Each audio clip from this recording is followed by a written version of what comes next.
Happy children's day. আমার সকল ছোট্ট বন্ধুদের জানাই শিশু দিবসের অনেক শুভেচ্ছা। কি সুন্দর এখনকার দিনে দেখো শিশু দিবস পালন করা হয়, আমাদের সময় কিন্তু সেটা ছিল না।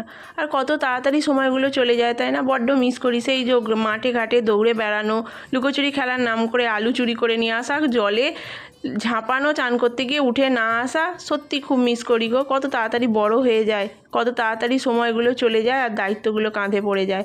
আস্তে আস্তে সমস্ত কিছু যেন পিছনের স্মৃতি হয়ে থেকে যায়। সদ্য খুব মিস করি।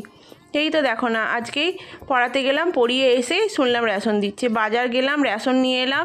এসে অনেক কিছু পরিকল্পনা ছিল কাজ করব, কিন্তু সেগুলো আর হলো না। একটু রোদে দাঁড়িয়ে তোমাদের সাথে শেয়ার করলাম। বেগুন গাছগুলো নিয়ে এসেছি, সেগুলো বসিয়েছি। আচ্ছা, লঙ্কা গাছটা দেখে বলো তো তোমরা, কেন ফুল ধরছে না? কিছু যদি জানাও তো। তারপর তো স্নানটা সারলাম, দেখো আমলকিগুলো নিয়ে এসেছি, ছাদে যাচ্ছি, জামা কাপড় মেলবো, সাথে আমলকিগুলো কাটবো। তারপর ছাদ থেকে এসে খাবার দাবার খেয়ে